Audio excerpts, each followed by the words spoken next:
আল্লাহর শুকরিয়া আমরা আমাদের আদায় করতেই হবে, কথা ঠিক কিনা? হায়াতের জিন্দিগি যে কদিনের আছে, এই হায়াতের জিন্দিগিতে যেন আল্লাহ তাআলার বন্দিগি দেওয়ার জন্য ভরপুর থাকে। তার কারণ কি? বেঁচে আসো ভাবনা তো নেই কোনো মানুষের, সহচর্য থাকতো যদি একটু ধৈর্য, ঐশ্বর্য আর দর্পনা গায়।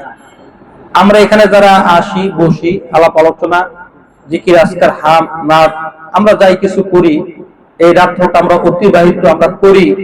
আমাদের কিন্তু এখানে আমরা যারা আসি, আমরা আসি বসি, আমরা কিন্তু সবাই কিন্তু কম বেশ কথাবার্তা সবাই কিন্তু জানি, কথা ঠিক কিনা?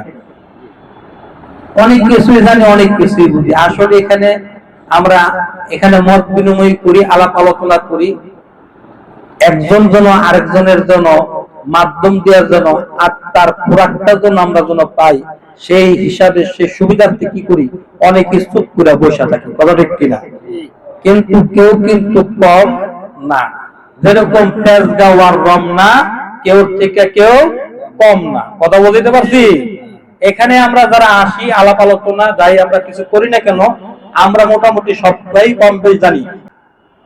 এর জন্য দাদা হুজুর কেবলা বলছিল, এই বনেতে বাঘ নাই বা বিষ্ণা রে মনে, বড় বড় বাঘ থাকে ছোট ছোট বনে। সুবহানাল্লাহ। এই বনেতে বাঘ নাই ভাবিস না রে মনে, বড় বড় বাঘ থাকে ছোট ছোট বনে। অতএব বোঝা গেছে, আমার আপনার পরম দরদি মুর্শিদ কেবলা বলেন যে আমি বাঘের মাথায় টুপিটা বয়ে রাখছি, ওইটা হলো বিশ্ব চিড়িয়াখানা। টুপি খুললে বোঝা যায় কে কি, কথা দেখ কিনা? টুপি দিয়া কি করছে, বয়া দিছে। আমার পরম দরদি মুর্শিদ কেবলা বলছিল যে মুরিদের সবচেয়ে বড় ওয়াজ কি?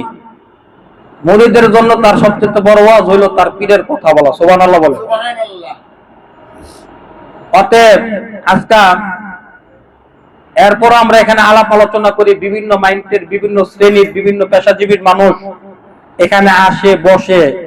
হ্যাঁ, দেখা যায় তাদেরকে একটু ঘুরাই ফিরে কথাবার্তা আমাদের কিছু না কিছু বলতে হয়, কিন্তু ঘুরে গেরা কথা একটাই, কোন জায়গায়? মানিকগঞ্জ। আমি আপনারা মনে করেন তো বারমিট দিয়া, মনে করেন সংসদ ভবন দিয়া, খামার বাড়ি দিয়া, মনে করেন ধানমন্ডি 32-15 দিয়া, 27 দিয়া, ঘুরাই গেরা যাত্রাবাড়ি, ঘুরাই গেরা আইনা, আবার মনে করেন গুলিস্তান ফুলবাড়ি আইনা, জাতি সবার মাঝে উড়াই দিয়া আপনার উলিয়া যাবো এই মানিকগঞ্জ। কথা বলতে পারছি? আপনি যদি মনে করেন আপনি আমার লোকে আইবেন, আপনার যাত্রাবাড়ি চলে যাবো সিডাং রোড, সিডাং রোড থেকে নীলাচলে উড়াবো, নীলাচলে উড়াই আপনার উড়লে তো মানিকগঞ্জ। আর নইলে ঠিকানা বাসে উড়াবো, মমিতা তো উড়াবো, উড়াই টুড়ে মনে করেন হেমায়তপুর আনুম, হেমায়তপুর তাই না মনে করেন সিনজি করে মনে করেন উড়াই মনে করেন মানিকগঞ্জ। রাস্তা হইল চতুর্মুখী না একমুখী?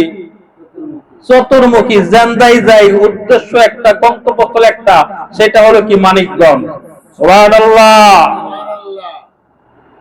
অতএব ওয়াজ নসিহত যাই কিছু আমরা করি বা করেন যারা, আমি আমার কথাই বলি, আমার ঘুরা গেরা কথা একটা হলো মানিকগঞ্জ। তার কারণ কি? আমি যেখানে যাই আলো পাইছি, আমি যেখানে যে কি পাইছি?